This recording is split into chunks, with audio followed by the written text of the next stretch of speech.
नमस्कार, मैं Nishant Kumar and very good evening to all of you. कैसे हैं आप लोग? आज फिर से हम इस रिकॉर्डेड वीडियो में आप लोग के लिए class 10th subject maths chapter 6 और प्रमेय नंबर 6.2 लेकर के आए हैं, क्योंकि 6.1 हम पहले वीडियो में कर चुके थे। इसलिए वीडियो में हम लोग प्रश्न संख्या नहीं प्रमेय 6.2 करने वाले हैं। और जैसे ही ये प्रमेय 6.2 कंप्लीट होता है, हम लोग अपने क्वेश्चन बनाने की तरफ चलेंगे, यानी कि एक्सरसाइज 6.1 तो बस यूं ही चुटकी का खेल है। वो तो हम जितना आप लोग को पढ़ा चुके हैं उतना में आप लोग कर सकते हैं, बिल्कुल कर सकते हैं, लेकिन फिर भी हम आपको उसका वीडियो देंगे, बिल्कुल रिकॉर्डेड वीडियो देंगे। आप टेंशन ना ले, सिर्फ समझते चले, टेंशन ना ले, फिर समझते चले। हम क्या करेंगे, जैसे ही प्रमेय 6.2 कंप्लीट होता है उसके बाद हम आपको क्या करेंगे कि एक्सरसाइज का जो क्वेश्चन होगा 6.1 से हम आपको 1 बाय 1 हर क्वेश्चन का सोल्यूशन देंगे, समझाते हुए चलेंगे। और दैट मीन्स कहने का मतलब है कि यदि ये प्रमेय मेरा आपको समझ में आ जाता है, यदि हम कंप्लीट कर लेते हैं, तो हम लोग क्वेश्चन की ओर चलने वाले हैं।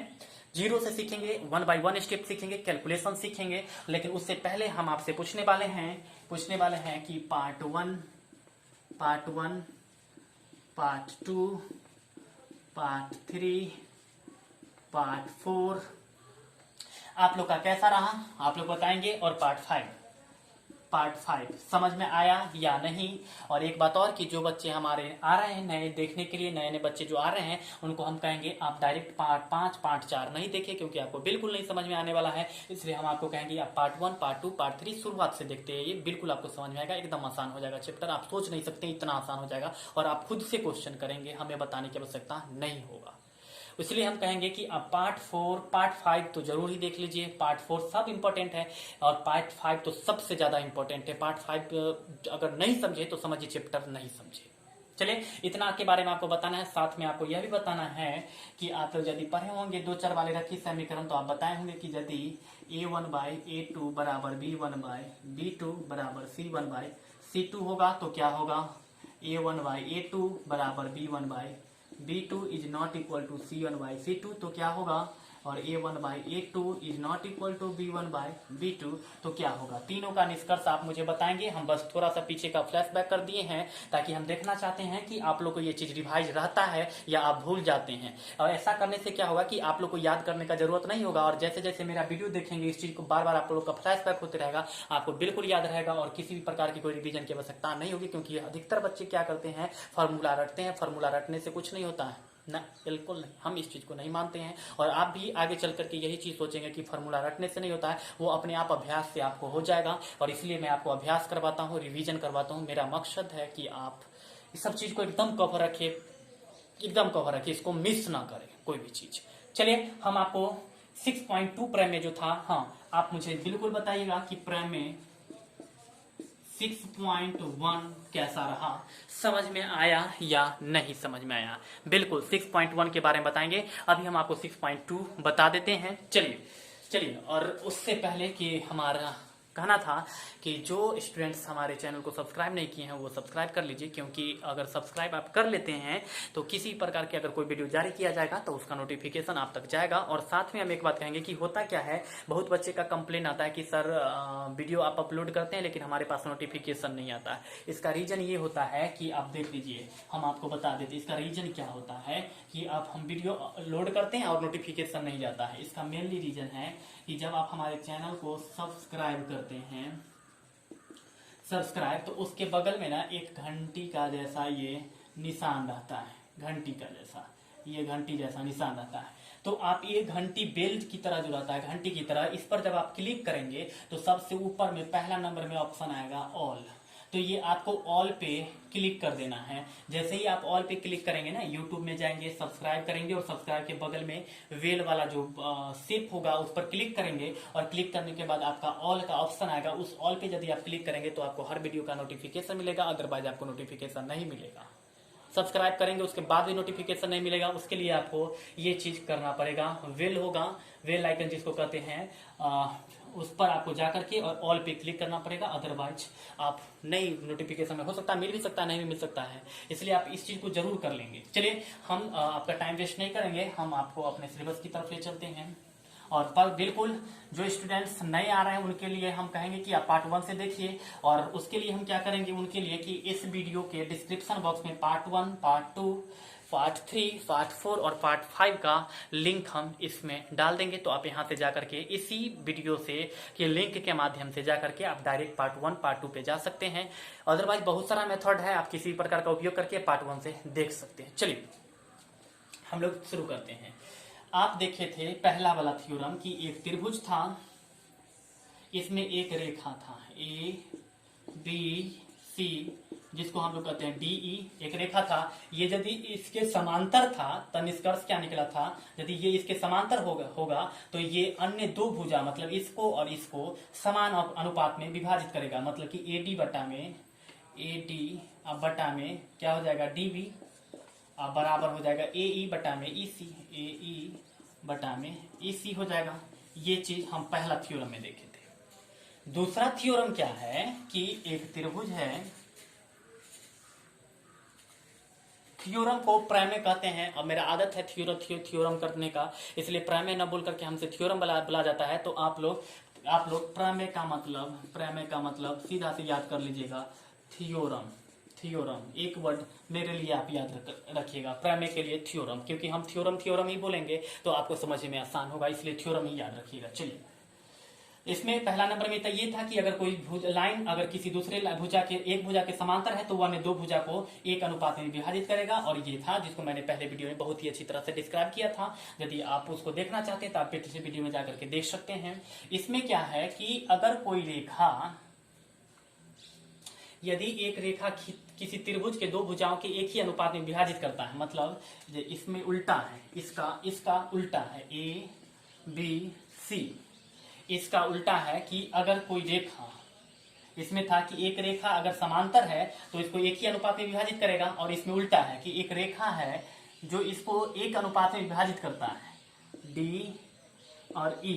मतलब यदि एक रेखा किसी त्रिभुज को दो भुजाओं को एक ही अनुपात में विभाजित करता है, एक ही अनुपात कहने का मतलब क्या, जो ए डी बटा में डीबी, ए डी बटा में डीबी बराबर एई बटा में ईसी, एई बटा में ईसी, तो वह तीसरी भुजा के समांतर होता है। इसका मतलब यदि अगर ये रेखा है, ये रेखा अगर ये क्या करता है ए बी को और ए सी को एक ही अनुपात में विभाजित करता है, इसका मतलब ये रेखा जो होगा से इस रेखा के समांतर होगा। और यही आपको प्रूफ करना है। एक त्रिभुज, उस त्रिभुज में यदि कोई रेखा दो भुजा को एक ही अनुपात में विभाजित करता है तो वो क्या करेगा कि वो तीसरी भुजा के समांतर होगा। ये आपको साबित करके देना है, और हम आपको यहाँ पर बता दिए। इसका मतलब ये दिया हुआ है और आपको साबित करना है कि डीई समांतर में बीसी, बिल्कुल आपको समांतर करना है, प्रूफ करना है।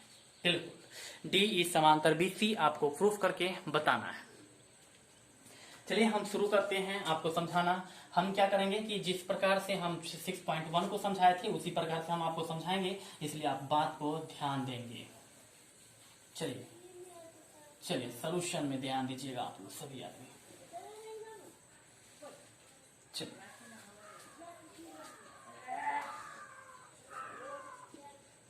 चलिए दिया हुआ क्या है फिर से हम एक बार बता देते हैं कि एक त्रिभुज है जिसमें एक रेखा दो भुजा को एक ही अनुपात में विभाजित करता है, तो वह रेखा तीसरे भुजा के समांतर होगा। ये एक त्रिभुज है और ये रेखा इस भुजा को और इस भुजा को एक ही अनुपात में विभाजित कर रहा है। इसका मतलब कि डीई समांतर बीसी होगा। ये तीसरे भुजा के समांतर होगा क्योंकि अन्य दो भुजा को ये समान अनुपात में विभाजित कर चुका है। ये पहले वाला थ्योरम का विपरीत है। इसको हम कहते हैं थेल्स थ्योरम का विपरीत, विलोम, बीपीटी का विलोम या फिर थेल्स थ्योरम का विलोम कहते हैं इसको। सीधा से इसको समझिए। इसको शॉर्ट में लिखना होगा तो आप लिखेंगे थेल्स प्रमेय का विलोम। आपको एग्जाम में क्वेश्चन आ सकता है कि थेल्स प्रमेय का विलोम को साबित करें, प्रमाणित करें, तो यही चीज, इसका मतलब यही होता है कि यदि वह दो भुजा को समान अनुपात में विभाजित करता है तो तीसरे भुजा के वह समांतर होगा। इसी को हम लोग थेल्स प्रमेय का विलोम कहते हैं। चलिए दिया है सॉल्यूशन में, दिया है क्या दिया है देखिए। तो एबीसी एक त्रिभुज है, ABC एक त्रिभुज है जिसमें DE एक रेखा है जो DE एक रेखा है जो AB को D पर तथा AC को E पर प्रतिच्छेद करती है।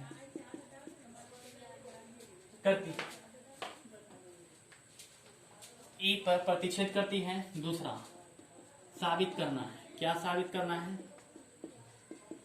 साबित करना है कि क्या साबित करना भाई? तो इसमें आपको दिया हुआ है AD बटा DB बराबर AE बटा EC। आपको साबित करना है DE समांतर BC। और रचना में देख लीजिए, रचना में हम उसी प्रकार से करेंगे। D को C से मिला देंगे और B को E से मिला देंगे। तो लिखेंगे रचना में D को C से तथा B को E से मिलाने पर और क्या, तो E से E पॉइंट से AB पर एक लंब खींचेंगे। यहां से ये एक लंब खींच दिए M, और D से एक AC पर लंब खींचेंगे। D बिंदु से AC पर एक लंब खींचेंगे। तो ये हो गया N ये लंब है, ये हो गया। ठीक है, तो लिख देंगे कि EM लंब है किस पर? तो AB पर और DN लंब है AC पर। प्रमाण में देखिएगा क्या है कि पहला नंबर दिया हुआ है, आपका दिया है क्या? तो AD बटा में DB, क्योंकि आपको पहले दिया हुआ है कि एक त्रिभुज है जिसमें एक रेखा दो भुजा को समान अनुपात में विभाजित करता है। मतलब कि AD बटा में DB बराबर है AE बटा में EC। ये चीज तो ये रहा आपका प्रमाण में। आपको प्रमाणित करना है, नहीं ये दिया, इसको समीकरण 1 मान लीजिए, ये आपको दिया हुआ है। अब यहाँ पर क्या करेंगे, लिखेंगे यहाँ क्या, एरिया ऑफ ट्रायंगल ADE। जैसे हम पीछे उस क्वेश्चन में चले थे उसी प्रकार से चल रहे हैं, आसान बना रहे हैं। ADE का क्षेत्रफल क्या होगा? ADE ऊपर वाला त्रिभुज का ADE, AD और ये E ऊपर वाला का एरिया ऑफ ट्रायंगल ADE बराबर सूत्र होता है एरिया ऑफ ट्रायंगल का कितना? त्रिभुज का क्षेत्रफल का सूत्र होता है 1/2 गुने आधार गुने ऊंचाई।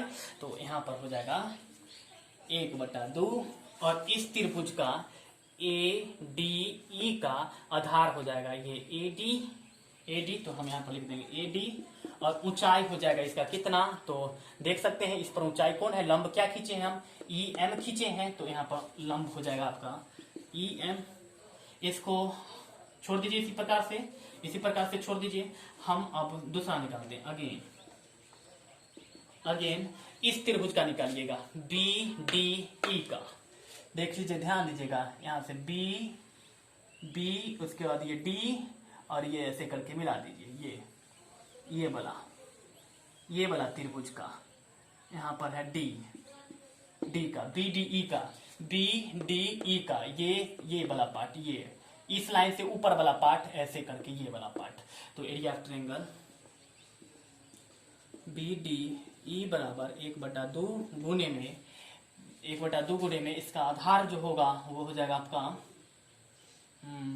इसका आधार हो जाएगा, क्योंकि त्रिभुज यहीं तक है, इसलिए आधार जो होगा इसका ये हो जाएगा BD। यहाँ पर हो जाएगा आपका BD, गुने में ऊंचाई, जो ऊंचाई इसका था AD का ऊंचाई था AD का जो ऊंचाई था, A से लेकर के D का ऊंचाई था EM, तो BD का भी ऊंचाई होगा EM। और हम ये चीज आपको पार्ट 5 में बताए थे क्यों होगा, तो आप पार्ट 5 यदि देखे होंगे तो आपको समझ में आ जाएगा। तो इसका भी ऊंचाई EM भी होने वाला है। अब हम क्या करेंगे कि इसका अनुपात निकालेंगे। तो देखिए आप इसका अनुपात क्या होता है। Therefore area of triangle ADE बटा में area of triangle BDE, area of triangle BDE बराबर क्या है ऊपर में, तो 1/2 गुने में AD गुने में EM, AD गुने में EM बटा में यहाँ पर है BDE का क्या है, BDE का 1/2 गुने में BD गुने में EM, BD गुने में EM, EM से EM कैंसिल, 1/2 से 1/2 कैंसिल, तो बच गया AD बटा में BD। इसको समीकरण 2 मान लीजिएगा, समीकरण 2। इस प्रकार से आपका समीकरण 2 निकल चुका है। अब हम क्या करेंगे कि इस चीज को मिटाएंगे, इसलिए हम आपको सजेस्ट करेंगे कि आप क्या करेंगे कि इसका स्क्रीनशॉट ले लीजिए या फिर वीडियो को पॉज करके लिख लीजिए, क्योंकि हमें और भी आगे प्रोसीड करना है। तो जल्दी से आप कर लीजिए, जो भी करना चाहते हैं, स्क्रीनशॉट लेना चाहते हैं स्क्रीनशॉट ले लीजिए, या फिर वीडियो को पॉज करके लिखना चाहते हैं तो वीडियो को पॉज करके लिख लीजिए, क्योंकि हमें अभी आगे बढ़ना है। तो जल्दी से कीजिए आप लोग, चलिए जल्दी कीजिए।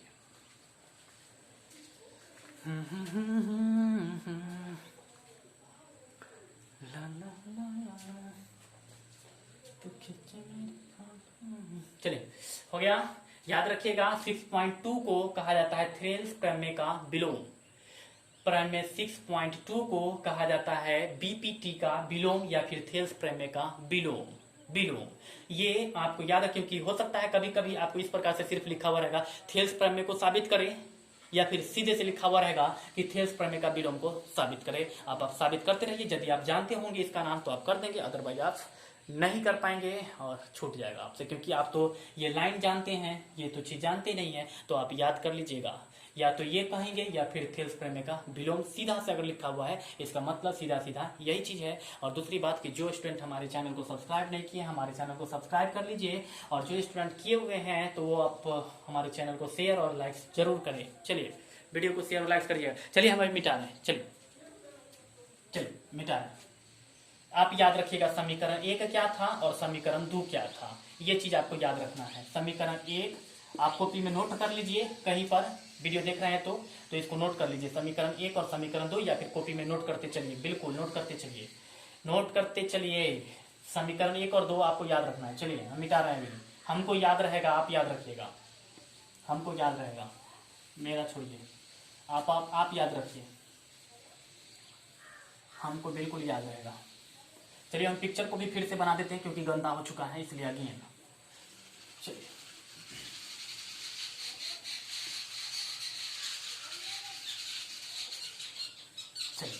पिक्चर को भी हम फिर से कर देते हैं।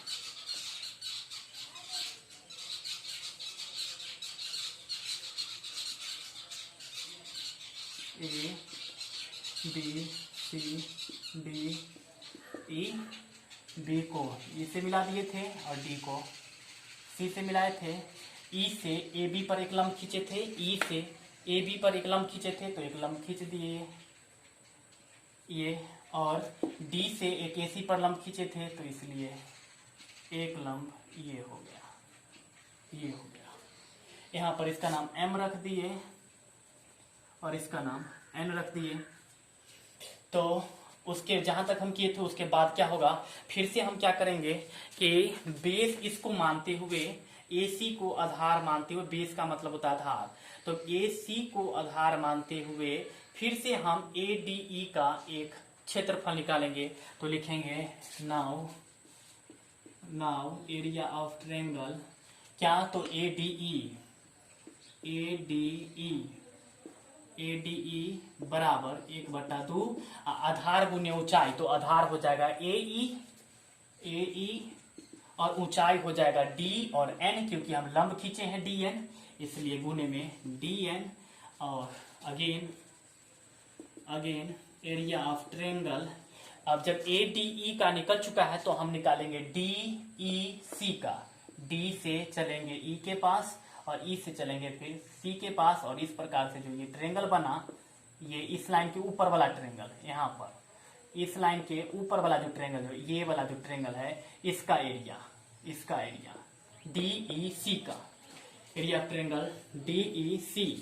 फिर से हम बता देते हैं, एरिया ऑफ ट्रायंगल D से चलेंगे DEC, ये वाला जो है इस लाइन के ऊपर और इस लाइन के नीचे, और ये तीन लाइन, 1 2 3 लाइन, ये तीन लाइन से बना जो ट्रायंगल है DEC का एरिया बराबर, क्षेत्रफल का सूत्र होता है 1 होता में 2 गुने में आधार, तो इसका आधार हो जाएगा EC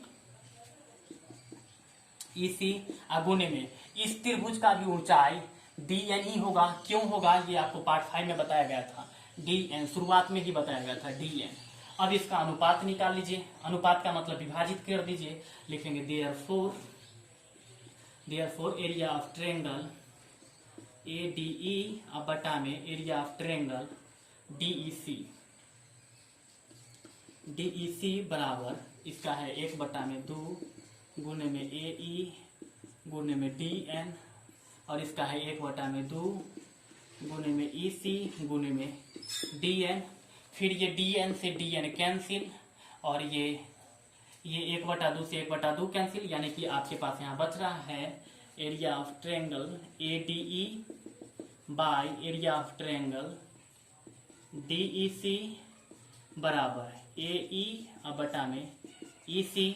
उधर हम माने थे समीकरण 2, इसको मान लीजिएगा समीकरण 3, या फिर यूं 1 सेकेंड और रुक जाइए, समीकरण 1 आपका क्या था, आप याद कीजिए, हम यहाँ पर लिख देते हैं, हमको पता है, हम लिख देते हैं। समीकरण 1 था आपका AD बटा में BD बराबर AE बटा में EC, AE बटा में EC था।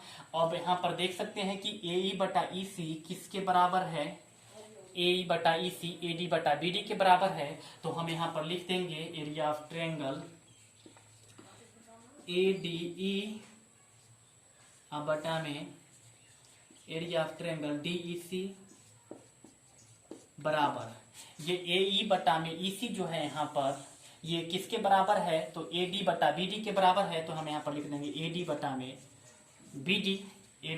BD, इसको समीकरण 3 मान लीजिए, समीकरण 3 हो गया। अब यदि आप समीकरण 2 और 3 देख पा रहे होंगे, मेरे पास तो नहीं है, लेकिन आप देखिए समीकरण 2 और 3, समीकरण 2 था, हम तो मिटा दिए हैं, अगर कहिएगा तो हम लिख देंगे, चलिए हम लिख ही देते हैं क्योंकि आपको आसान हो जाएगा। समीकरण 2 ऊपर में दिख रहा है, नहीं दिख रहा है, दिख रहा होगा थोड़ा सा। समीकरण 2 था आपका, हम लिख देते हैं एरिया ऑफ ट्रायंगल ADE बटा में था एरिया ऑफ ट्रायंगल BDE बराबर था AD बटा में BD था। ये समीकरण 2 था, और समीकरण 3 यहाँ पर है, आप देख लीजिए समीकरण 2 और समीकरण 3 को मैच कीजिए, इसमें कुछ कॉम्बिनेशन आपको मिलेगा, डेफिनेट मिलेगा, आप कॉम्बिनेशन कीजिएगा तो यहाँ पर भी है ADE और यहाँ पर भी है EDE, ऊपर में है ADE और यहाँ भी है ADE, और नीचे में है BDE और यहाँ पर भी है, यहाँ पर थोड़ा सा डिफरेंट है। चलिए इसका RHS मिलाइए, तो RHS मिलाइएगा AD बटा में BD और यहाँ भी है AD बटा में BD। LHS को छोड़ दीजिए, RHS को मिलाइएगा, तो LHS में था समीकरण 2 में AD बटा में BD, तो RHS इसका भी है AD बटा BD और इसका भी है AD बटा BD, देख सकते हैं दोनों इक्वल है। तो जब दोनों LHS बराबर है, इसका मतलब दोनों RHS भी बराबर होगा, तो हम लिखेंगे समीकरण 2 और 3 से दोनों का RHS बराबर है AD बटा BD, यहाँ भी AD बटा BD, तो समीकरण 2 और 3 का RHS बराबर है, इसलिए दोनों का LHS भी बराबर होगा, तो हम इधर लिखेंगे। चलिए समीकरण 2 और 3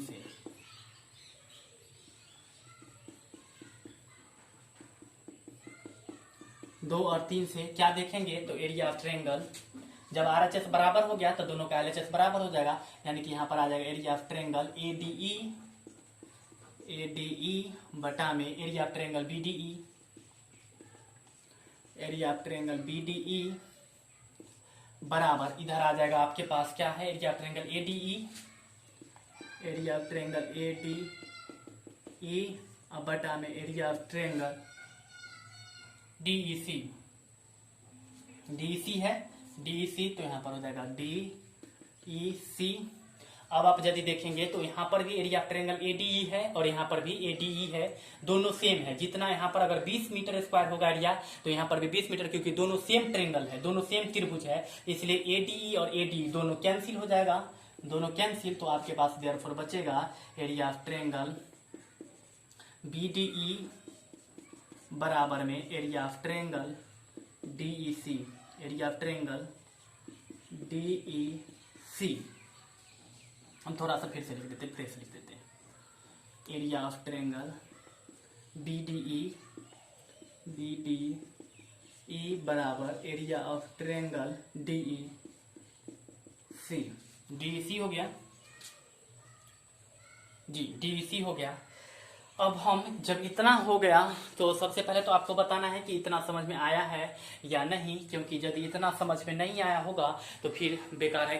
क्योंकि 6.1 में हम जितना किए थे लगभग आधा से ज्यादा सेम प्रोसेस हम वही किए हैं, बस अब हम चेंज कर रहे हैं। यहाँ से चेंज होना शुरू हुआ है, बाद बाकी अभी तक तो सेम था, ये यहाँ से चेंज होना शुरू हुआ, यहाँ से चेंज होना शुरू हुआ है।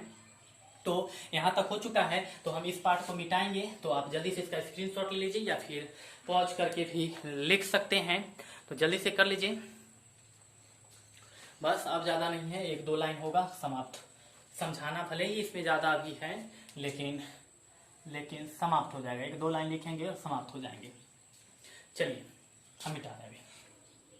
सब समीकरण 2 और 3 का खेल है। चलिए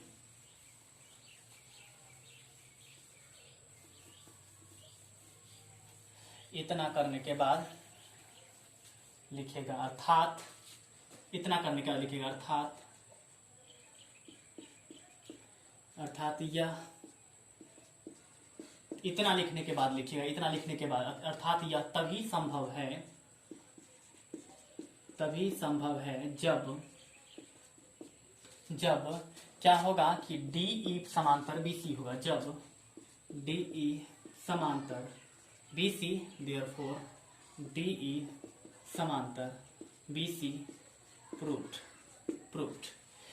ये इतना लिख देंगे, आपका ये साबित तो हो चुका, लेकिन ये कैसे हुआ ये देखिएगा, समझिएगा। अब समझिएगा इसको कैसे हुआ। फिर से एक बार फिगर बनाते हैं, फिर बताते हैं। चलिए ये ट्रायंगल है,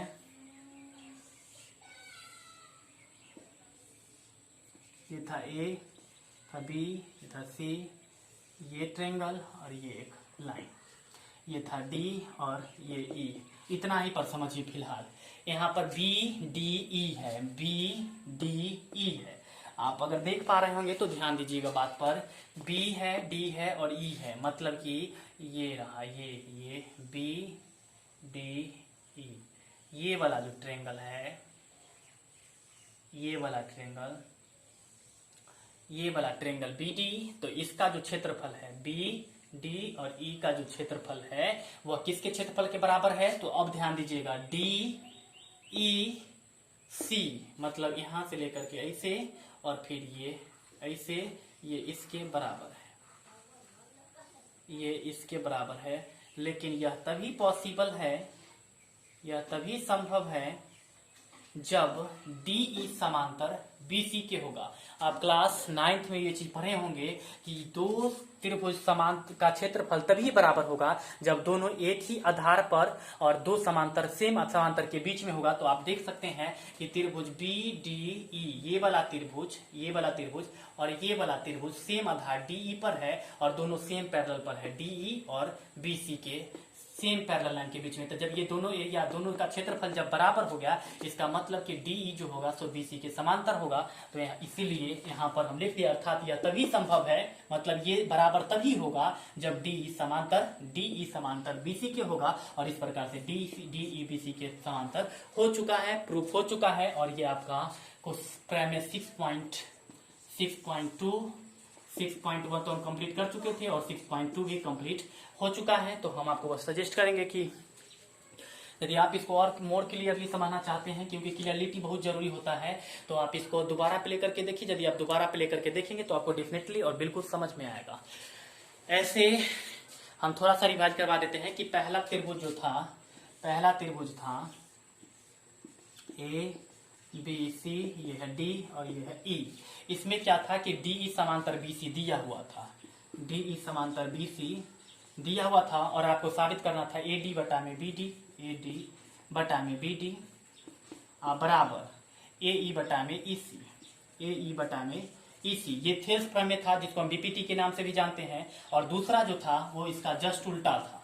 दूसरा था कि यदि एक त्रिभुज है, इसका जस्ट उल्टा, इसमें ABCDE, इसमें कहता है कि ये रेखा DE इस भुजा को और इस भुजा को एक अनुपात में बांटा है, इसके रूप में बांट चुका है। AD बटा में BD, AD बटा में BD बराबर AE बटा में EC, AE बटा में EC। तो साबित करना है कि D जो होगा से BC के समांतर होगा, D जो होगा वो समांतर होगा BC का। और ये दोनों चीज हम आपको करके दे चुके हैं।